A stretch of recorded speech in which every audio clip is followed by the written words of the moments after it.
श्री सत्यनारायण कथा करने का शुभ दिन पूर्णिमा, अमावस्या, रविवार, गुरुवार, संक्रांति के दिन एवं अन्य पर्व त्योहारों पर करने का शास्त्रोक्त विधान मिलता है। सत्यनारायण कथा का प्रारंभ करने से पहले विशेष पूजा की जाती है। सबसे पहले भगवान गणेश जी की पूजा, भगवान विष्णु जी की पूजा, धरती माता की पूजा, भगवान शालिग्राम की पूजा की जाती है। सत्यनारायण कथा का उल्लेख स्कंद पुराण के रेवा खंड में मिलता है। श्री सत्यनारायण कथा में 5 अध्याय और 170 श्लोक संस्कृत भाषा में मिलते हैं।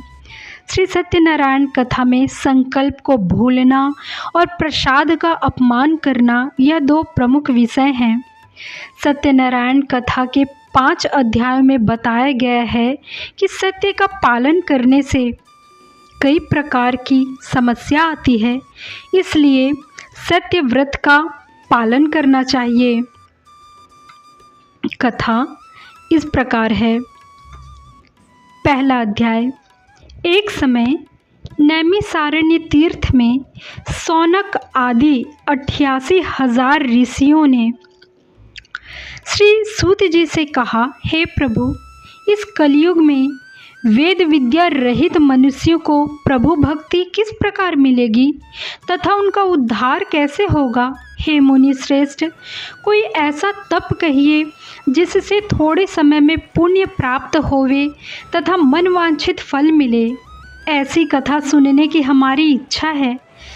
सर्वशास्त्र ज्ञाता श्री सूत जी बोले, हे वैष्णवों में पूज्य, आप सब ने प्राणियों के हित की बात पूछी है।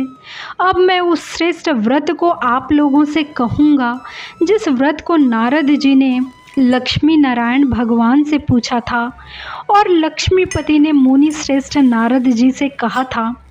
सो ध्यान से सुनो।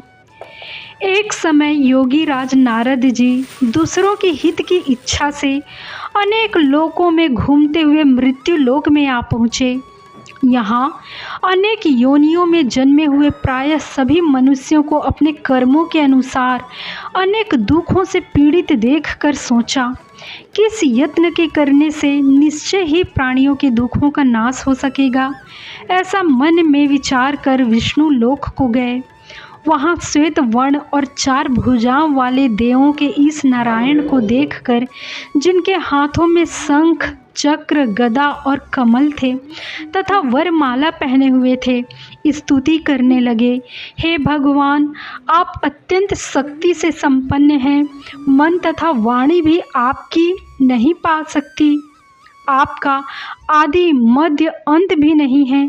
आप निर्गुण स्वरूप सृष्टि के आदि भूत व भक्तों के दुखों को नष्ट करने वाले हो। आपको मेरा नमस्कार है। नारद जी से इस प्रकार की स्तुति सुनकर विष्णु भगवान बोले, हे मुनि श्रेष्ठ, आपके मन में क्या है?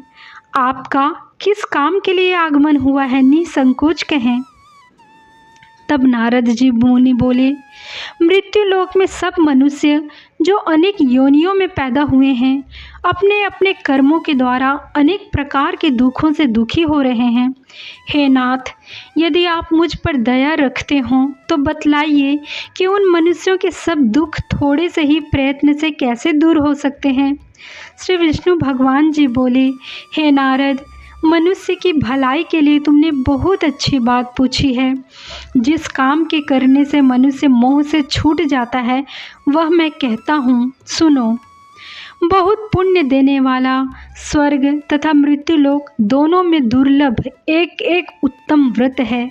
आज मैं प्रेमवश होकर तुमसे कहता हूँ, श्री सत्यनारायण भगवान का यह व्रत अच्छी तरह विधि पूर्वक करके मनुष्य धरती पर आयु पर्यंत सुख भोग कर मरने पर मोक्ष को प्राप्त होता है। श्री भगवान के वचन सुनकर नारद मुनि बोले, हे भगवान, उस व्रत का फल क्या है? क्या विधान है और किसने यह व्रत किया है और किस दिन यह व्रत करना चाहिए? विस्तार से कहिए। विष्णु भगवान बोले, हे नारद, दुख, शोक आदि को दूर करने वाला, धन धान्य को बढ़ाने वाला, सौभाग्य तथा संतान को देने वाला यह व्रत सब स्थानों पर विजयी करने वाला है। भक्ति और श्रद्धा के साथ किसी भी दिन मनुष्य श्री सत्यनारायण की प्रातः काल के समय ब्राह्मणों और बंधुओं के साथ धर्मपरायण होकर पूजा करे। भक्ति भाव से नैवेद्य, केले का फल, शहद, घी, दूध और गेहूं का आटा सवाया लेवे और सब पदार्थों को भगवान को अर्पण कर देवे तथा बंधुओं सहित ब्राह्मणों को भोजन करावे। पश्चात स्वयं भोजन करे। रात्रि में नृत्य, गीत आदि का आयोजन कर सत्यनारायण भगवान का स्मरण करते हुए समय व्यतीत करे। इस तरह व्रत करने पर मनुष्यों की इच्छा निश्चय पूरी होती है। विशेष रूप से कली काल में भूमि पर यही मोक्ष का सरल उपाय है। श्री सत्यनारायण भगवान की जय। दूसरा अध्याय। सूत जी बोले, हे ऋषियों, जिसने पहले समय में इस व्रत को किया है उसका इतिहास कहता हूँ, ध्यान से सुनो। सुंदर काशीपुरी नगरी में एक अत्यंत निर्धन ब्राह्मण रहता था। वह भूख और प्यास से व्यग्र हुआ, बेचैन हुआ, नित्य पृथ्वी पर घूमता था। ब्राह्मणों से प्रेम करने वाले भगवान ने ब्राह्मण को दुखी देखकर बूढ़े ब्राह्मण का रूप धर कर उसके पास जा आदर के साथ पूछा, हे विप्र, तुम नित्य दुखी हुए पृथ्वी पर क्यों घूमते हो? हे ब्राह्मण, ये सब मुझसे कहो, मैं सुनना चाहता हूँ। ब्राह्मण बोला, मैं निर्धन ब्राह्मण हूँ, भिक्षा के लिए पृथ्वी पर फिरता हूँ। हे भगवान, यदि आप इससे छुटकारा पाने का कोई उपाय जानते हो तो कृपा कर मुझे बताएं। वृद्ध ब्राह्मण बोला, हे विप्र, सत्यनारायण भगवान मनवांछित फल देने वाले हैं, इसलिए तुम उनका पूजन करो, जिसके करने से मनुष्य सब दुखों से मुक्त हो जाता है। ब्राह्मण को व्रत का सारा विधान बतलाकर बूढ़े ब्राह्मण का रूप धारण करने वाले सत्यनारायण भगवान अंतर ध्यान हो गए। जिस व्रत को वृद्ध ब्राह्मण ने बतलाया है मैं उसको करूँगा, यह निश्चय करने पर उसे रात में नींद भी नहीं आई। सवेरे उठ सत्यनारायण के व्रत का निश्चय कर भिक्षा के लिए चला। उस दिन उसको भिक्षा में बहुत धन मिला, जिससे बंधु बांधवों के साथ उसने सत्यनारायण भगवान का व्रत किया। इसके करने से वह ब्राह्मण सब दुखों से छूटकर अनेक प्रकार की संपत्तियों से युक्त हुआ। उस समय से वह ब्राह्मण हर मास व्रत करने लगा। इस प्रकार सत्यनारायण भगवान के व्रत को जो करेगा वह मनुष्य सब दुखों से छूट जाएगा। इस प्रकार नारद जी से सत्यनारायण भगवान का कहा हुआ यह व्रत मैंने तुमसे कहा। हे विप्रो, मैं अब क्या कहूँ? ऋषि बोले, हे मुनीश्वर, संसार में इस ब्राह्मण से सुनकर किस किस ने इस व्रत को किया, हम वह सब सुनना चाहते हैं। इसके लिए हमारे मन में जिज्ञासा है। सूत जी बोले, हे मुनियों, जिस जिसने इस व्रत को किया है वह सब सुनो। एक समय वह ब्राह्मण धन और ऐश्वर्य के अनुसार बंधु बांधवों के साथ व्रत करने को तैयार हुआ। उसी समय एक लकड़ी बेचने वाला बूढ़ा आदमी आया और बाहर लकड़ियों को रख कर ब्राह्मण के मकान में गया। प्यास से दुखी लकड़हारा उनको व्रत करते देखकर ब्राह्मण को नमस्कार कर कहने लगा, आप यह क्या कर रहे हैं? इसके करने से क्या फल मिलता है? कृपा करके मुझको बताइए। ब्राह्मण ने कहा, सब मनोकामनाओं को पूरा करने वाला यह सत्यनारायण भगवान का व्रत है। इसकी ही कृपा से मेरे यहाँ धन धान्य आदि की वृद्धि हुई है। ब्राह्मण से इस व्रत के बारे में जानकर लकड़हारा बहुत प्रसन्न हुआ। चरणामृत ले प्रसाद खाने के बाद अपने घर को गया। अगले दिवस लकड़हारे ने अपने मन में इस प्रकार का संकल्प किया कि आज ग्राम में लकड़ी बेचने से जो धन मिलेगा उसी से सत्यनारायण देव का उत्तम व्रत करूँगा। यह मन में विचार कर वह वृद्ध आदमी लकड़ियाँ अपने सिर पर रख कर जिस नगर में धनवान लोग रहते थे ऐसे सुंदर नगर में गया।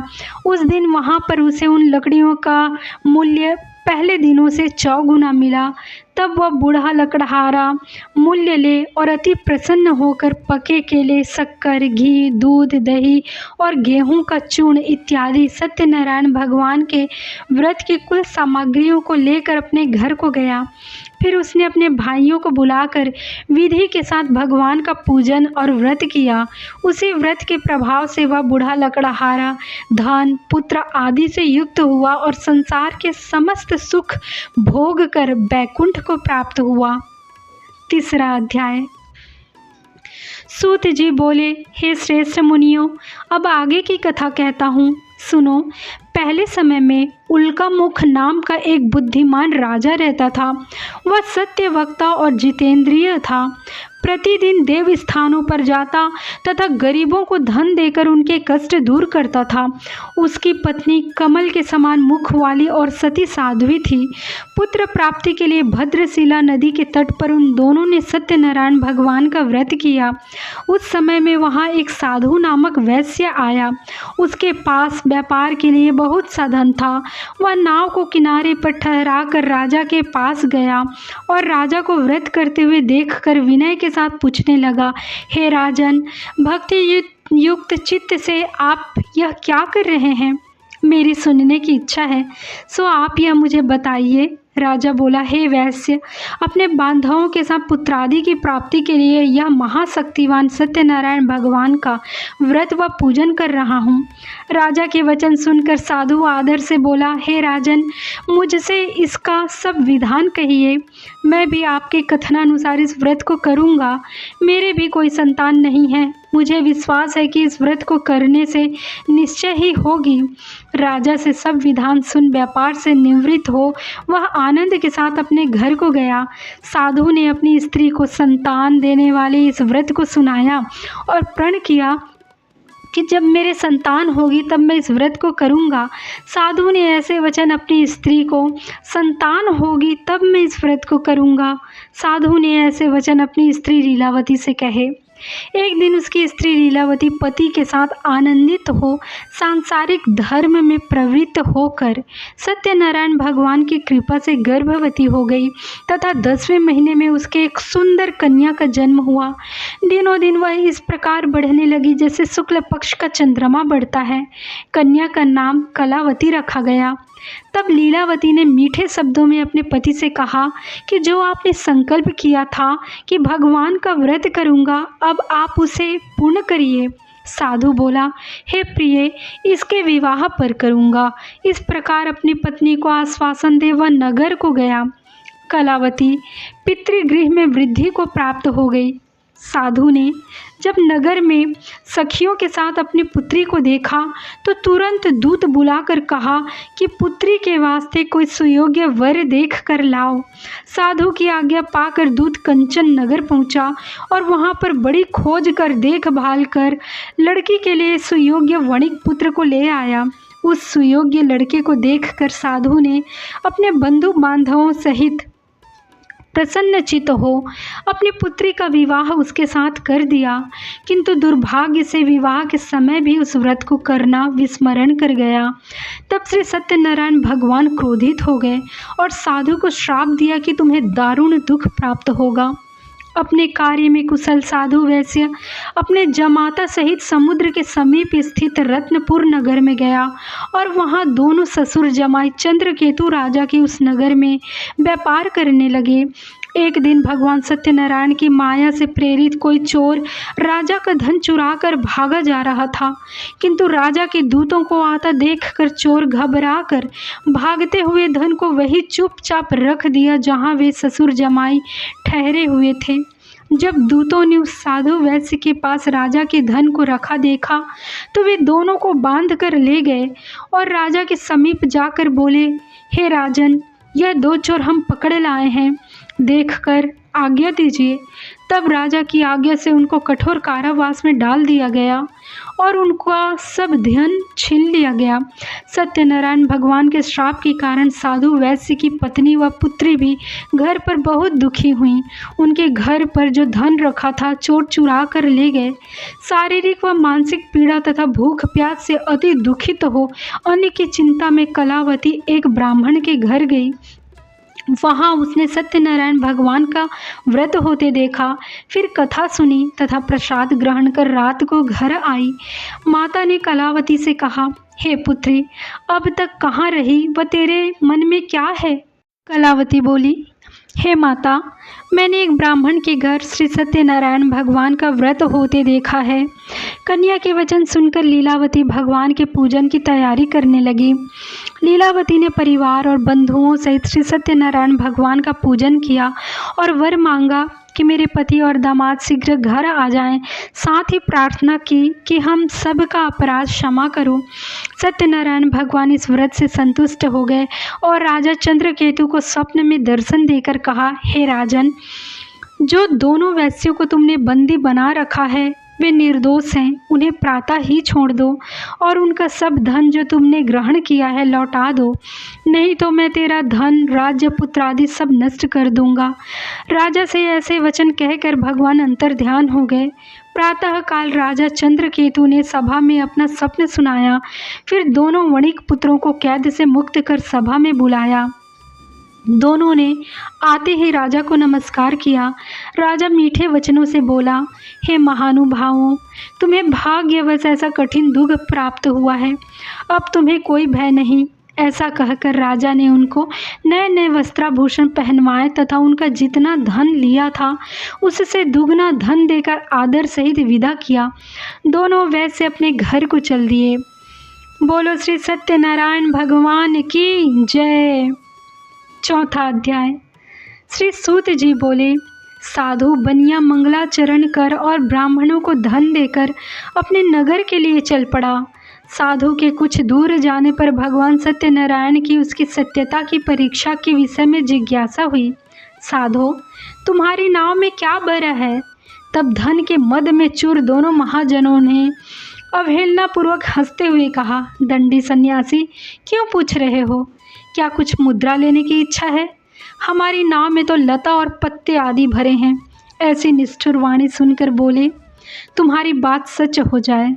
ऐसा कहकर दंडी सन्यासी को रूप धारण किए हुए भगवान कुछ दूर जाकर समुद्र के समीप बैठ गए। दंडी के चले जाने पर नित्य क्रिया करने के पश्चात उतराई हुई अर्थात जल में ऊपर की उठी हुई नौका को देखकर साधु अत्यंत आश्चर्य में पड़ गया और नाव में लता और पत्ते आदि देखकर मूर्छित हो पृथ्वी पर गिर पड़ा। सचेत होने पर वणिक पुत्र चिंतित हो गया। तब उसके दामाद ने इस प्रकार कहा, आप शोक क्यों करते हैं? दंडी ने श्राप दे दिया है। इस स्थिति में वे ही चाहें तो सब कुछ कर सकते हैं, इसमें संशय नहीं। अतः उन्हीं की शरण में हम चलें, वही मन की इच्छा पूर्ण होगी। दामाद की बात सुनकर वह साधु बनिया उनके पास गया और वहाँ दंडी को देखकर उसने भक्तिपूर्वक उन्हें प्रणाम किया तथा आदरपूर्वक कहने लगा, आपके सम्मुख मैंने जो कुछ कहा है असत्य भाषण रूप अपराध किया है, आप मेरे उस अपराध को क्षमा करें। ऐसा कहकर बारंबार प्रणाम करके वह महान शोक से व्याकुल हो गया। दंडी ने उसे रोता हुआ देखकर कहा, हे मूर्ख, रो मत, मेरी बात सुनो। मेरी पूजा से उदासीन होने के कारण तथा मेरी आज्ञा से ही तुमने बारंबार दुख प्राप्त किया है। भगवान की ऐसी वाणी सुनकर वह उसकी स्तुति करने लगा। साधु ने कहा, हे प्रभु, यह आश्चर्य की बात है कि आपकी माया से मोहित होने के कारण ब्रह्मा आदि देवता भी आपके गुणों और रूपों को यथावत रूप से नहीं जान पाते।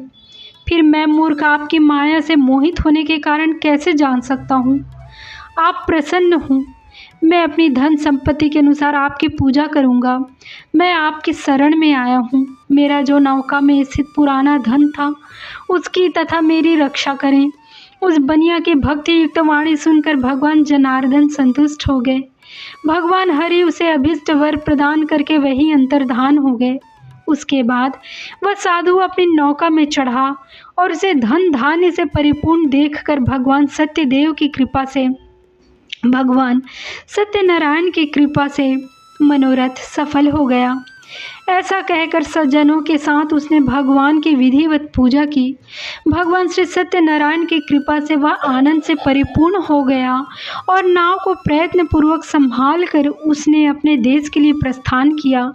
साधु बनिया ने अपने दामाद से कहा, वह देखो, मेरी रत्नपुरी नगरी दिखाई दे रही है। इसके बाद उसने अपने धन के रक्षक दूत को अपने आगमन का समाचार देने के लिए अपनी नगरी में भेजा। उसके बाद उस दूत ने नगर में जाकर साधु की भार्या को देख हाथ जोड़कर प्रणाम किया तथा उसके लिए अभीष्ट बात कही। सेठ जी अपने दामाद तथा बंधु वर्गों के साथ बहुत सारे धन धान्य से संपन्न होकर नगर के निकट पधार गए हैं। दूत के मुख से यह बात सुनकर वह अति आनंदित हुई और उस साध्वी ने श्री सत्यनारायण की पूजा करके अपनी पुत्री से कहा, मैं साधु के दर्शन करने के लिए जा रही हूँ, तुम शीघ्र आओ। माता का ऐसा वचन सुनकर व्रत को समाप्त करके प्रसाद का परित्याग कर वह कलावती भी अपने पति का दर्शन करने के लिए चल पड़ी। इससे भगवान सत्यनारायण रुष्ट हो गए और उन्होंने उसके पति को तथा नौका को धन के साथ हरण करके जल में डुबो दिया। इसके बाद कलावती कन्या अपने पति को न देख महान शोक से रुदन करती हुई पृथ्वी पर गिर पड़ी। नाव का अदर्शन तथा कन्या को अत्यंत दुखी देख भयभीत मन से साधु बनिया ने सोचा, यह क्या आश्चर्य हो गया। नाव का संचालन करने वाले भी सभी चिंतित हो गए। तदंतर वह लीलावती भी कन्या को देख कर विह्वल हो गई और अत्यंत दुख से विलाप करती हुई अपने पति से इस प्रकार बोली, अभी अभी नौका के साथ वह कैसे अलक्षित हो गया। न जाने किस देवता की उपेक्षा से वह नौका हरण कर ली गई, अथवा श्री सत्यनारायण का महात्म्य कौन जान सकता है। ऐसा कहकर वह सज्जनों के साथ विलाप करने लगी और कलावती कन्या को गोद में लेकर रोने लगी।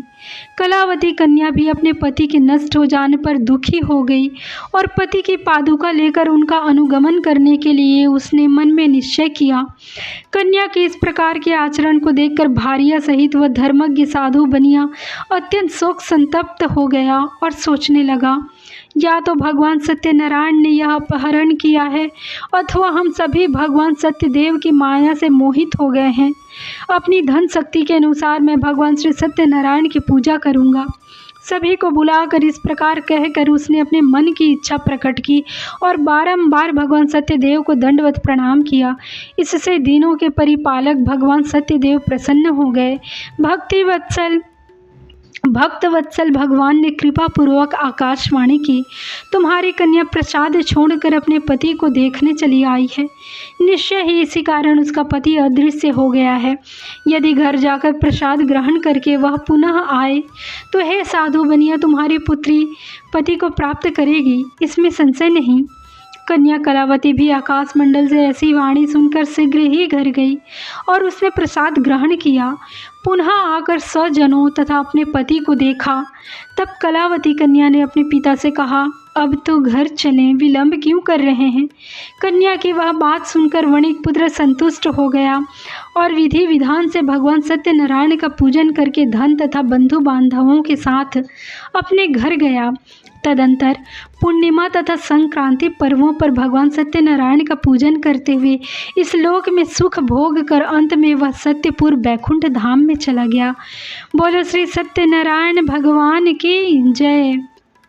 5वां अध्याय। श्री सूत जी बोले, श्रेष्ठ मुनियों, अब इसके बाद मैं दूसरी कथा कहूँगा, आप लोग सुने। अपने प्रजा का पालन करने में तत्पर तुंगध्वज नामक एक राजा था। उसने सत्यदेव के प्रसाद का परित्याग करके दुख प्राप्त किया। एक बार वह वन में बहुत से पशुओं को मारकर वट वृक्ष के नीचे आया। वहाँ उसने देखा कि गोपगण बंधु बांधवों के साथ संतुष्ट होकर भक्तिपूर्वक भगवान सत्यदेव की पूजा कर रहे हैं। राजा यह देखकर भी अहंकारवश न तो वहाँ गया और न उसे भगवान सत्यनारायण को प्रणाम ही किया। पूजन के बाद सभी गोपगण भगवान का प्रसाद राजा के समीप पर रख कर वहाँ से लौट आए और इच्छानुसार उन सभी ने भगवान का प्रसाद ग्रहण किया। इधर राजा को प्रसाद का परित्याग करने से बहुत दुख हुआ। उसका संपूर्ण धन धान्य एवं सभी 100 पुत्र नष्ट हो गए। राजा ने मन में यह निश्चय किया कि अवश्य ही भगवान सत्यनारायण ने हमारा नाश कर दिया है, इसलिए मुझे वहाँ जाना चाहिए जहाँ श्री सत्यनारायण का पूजन हो रहा था। ऐसा मन में निश्चय करके वह राजा गोपगणों के समीप गया और उसने गोपगणों के साथ भक्ति श्रद्धा से युक्त होकर विधि पूर्वक भगवान सत्यदेव की पूजा की। भगवान सत्यनारायण की कृपा से वह पुनः धन और पुत्रों से संपन्न हो गया तथा इस लोक में सभी सुखों का उपभोग कर अंत में सत्यपुर वैकुंठ लोक को प्राप्त हुआ। श्री सूत जी कहते हैं, जो व्यक्ति इस परम दुर्लभ श्री सत्यनारायण के व्रत को करता है और पुण्यमयी तथा फल प्रदायिनी भगवान की कथा को भक्ति युक्त होकर सुनता है, उसे भगवान सत्यनारायण की कृपा से धन धान्य आदि की प्राप्ति होती है। दरिद्र धनवान हो जाता है, बंधन में पड़ा हुआ बंधन से मुक्त हो जाता है, डरा हुआ व्यक्ति भय मुक्त हो जाता है। यह सत्य बात है, इसमें कोई संशय नहीं। इस लोक में वह सभी इप्सित फलों का भोग प्राप्त करके अंत में सत्यपुर वैकुंठ लोक को जाता है। हे ब्राह्मणों, इस प्रकार मैंने आप लोगों से भगवान सत्यनारायण के व्रत को कहा, जिसे करके मनुष्य सभी दुखों से मुक्त हो जाता है। कलयुग में तो भगवान सत्यदेव की पूजा विशेष फल प्रदान करने वाली है। भगवान विष्णु को ही कुछ लोग काल, कुछ लोग सत्य, कोई ईश और कोई सत्यदेव तथा दूसरे लोग सत्यनारायण नाम से कहेंगे। अनेक रूप धारण करके भगवान सत्यनारायण सभी का मनोरथ सिद्ध करते हैं। कलयुग में सनातन भगवान विष्णु ही सत्य रूप धारण करके सभी का मनोरथ पूर्ण करने वाले होंगे। हे श्रेष्ठ मुनियों, जो व्यक्ति नित्य भगवान सत्यनारायण की इस व्रत कथा को पढ़ता है, सुनता है, भगवान सत्यनारायण की कृपा से उसके सभी पाप नष्ट हो जाते हैं। वह पुण्य को प्राप्त करता है, सौभाग्य को प्राप्त करता है, मोक्ष को प्राप्त करता है। बोलो सत्यनारायण भगवान की जय। हर हर महादेव। ओम नमः शिवाय। Thank you for watching. जय श्री कृष्णा।